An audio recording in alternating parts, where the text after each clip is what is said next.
And so nobody's learned it yet, right? Yep. I mean, that's why I think everybody's got to sort of just try out their own little path. Path I'm going to try out is, I mean, for everyone listening, I feel like what I'm about to say isn't incorrect, and correct me if I'm wrong.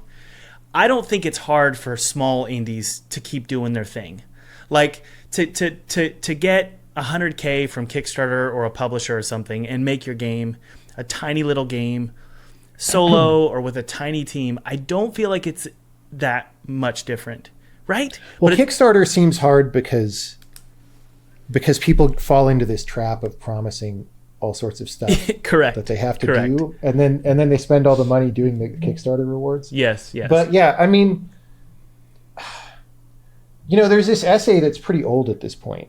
It's like from the dawn of the internet. You might even remember it, but I forget what it was called, but I think it was called like 10,000 True Fans or something, or 1,000. I think yes. I think it was 1,000 True Fans, right? Correct. And the idea back then was just like, look, if you make something creative,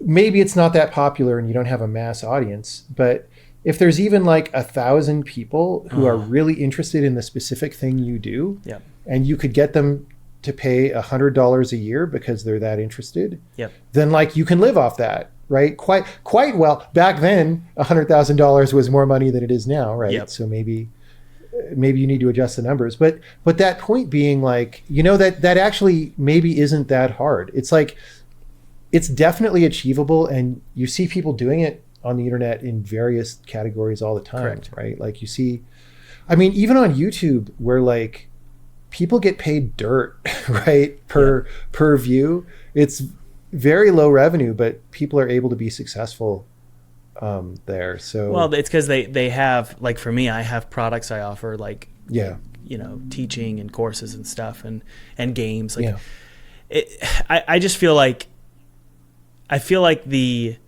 the solution to 2025 is either reputation, which you have, and that helps you sell games.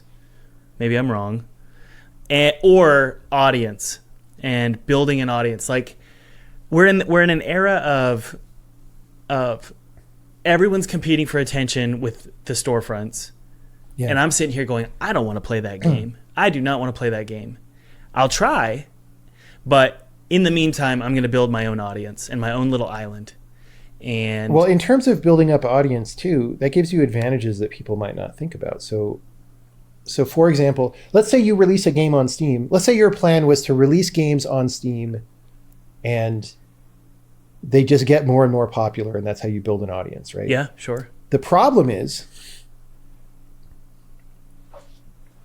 for privacy reasons, and because Valve knows what's valuable, you have no real way to contact your audience on Steam. AKA right? You do not own that contact info. That's right. Yeah. That's right. Whereas if you do something like a Patreon situation or whatever, and you also, like, most of these systems like have some kind of a barrier between you and the people, but you can give them ways to give you their information, right, in an opt-in way. And then when you release a new game, you can just tell those people directly, right? And probably, emails don't have great conversion, but it's bigger than zero, which is what you'll get off Steam, right? So do you really think it's zero? It's not zero, but like just that fact that you can't contact all these people who loved your game at all. I mean, you can post on the news feed for the game, but you're also like, you're not allowed to post arbitrary things on there. Sure. So one of the rules is you can't advertise another game in the news feed for your game, I think. I think a really cool system for Steam would be I can imagine this would go really wrong and really bad, but if they did it right, if they had some kind of social media vibe on Steam where you could like build a brand, and you could build either a personal brand or a corporate brand, that would be so great. That would be so great, where you could actually build that audience and reach out to them and communicate to them in an effective way. Because right now for me, I have to use platforms like Kajabi. Kajabi is a way to build your own sort of list of people that you're in full communication with and full control of. that to me, I think that would be great. Yeah. I mean, even small steps. So one of the most ironic things, so back when we launched The Witness, we had all these crashes happening. It turned out they were graphics driver crashes, right? So they weren't actually crashes in the game. Most players were fine, but people who had specific graphics cards had problems, right? And how do we communicate with them to try to fix this problem in an expedient manner? Yeah. Well, people would just post on the Steam forum, I have a problem. And then we reply, what computer do you have? What graphics hardware do you have? And all that. But guess what? Like 99% of these people participated in the Steam hardware survey, right?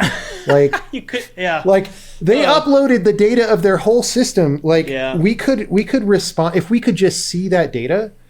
We could have fixed this problem so much faster and without bothering people, but it just wasn't available, right? Not even as an opt-in for the user, right? Not like if you post on the support forum, it would be great if you could just say, click a checkbox that says, show my hardware stats. Yeah. Like, and they just don't do that stuff. I don't know. I mean, that's obviously a very small step in a social network direction compared to what you're talking about. Sure. But I think that, if I was wanting to grow the Steam store and make it more relevant, I would be thinking, what do other stores not do that we could do? Yeah. And it would be that kind of thing. I mean, maybe just because they're the top store on PC, they don't feel the need to fix what's not broken. I don't know. I think you're right. I think you're right. But that would be a really cool solution in the age of TikTok, which I can't stand TikTok and I don't love it. But we're in that era.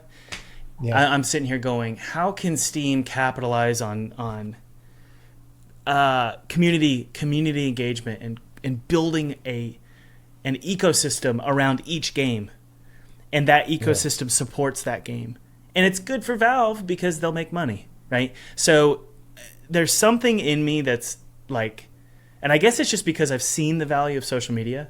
Like this is like my whole career now. Like I started in games and I was making money full time from games. And then all of a sudden just YouTube happened naturally. And it's like, holy crap, like this is way bigger than I thought it would be. And I don't even get that many views. And I'm just realizing there is so much value in audience ownership.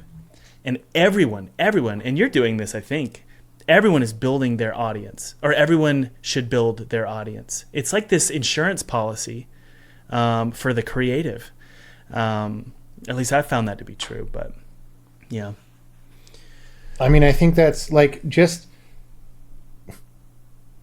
people who like your stuff want you to tell them about new stuff. Exactly. Right? Yeah. Like that's just how it's been. And the fact that it's so hard, so I have a fair chunk of Twitter followers, and I always felt like that, hey, that's a good platform for people who are interested. But just Twitter is so like noisy and ephemeral that, I did some experiments a couple times of just like tweeting several times about another indie developer's game. So for example, there were some games inspired by The Witness, right? And it's like, oh, hey, if you like if you're following me on Twitter because you like The Witness, check out this other game. Sure. And like, could I have any effect on those games' success at all? And the answer was no. Now, maybe it's a little bit different recommending something else, but like, it's just like, I don't know. Twitter, a lot of the way these platforms work is they just stand between you and the people who want to know the things, and then they act as a traffic cop, and somehow the traffic cop never does the thing that you want. I don't know. Yeah, but if you could just email people, that's great. Email, and we'll end with that because I need to pee. But email. Okay, great. Email is the linchpin of all social media networks. Email is like the foundation, and it's the best. I mean, if I had to pick one thing to keep my whole online presence afloat, it would be just an email list.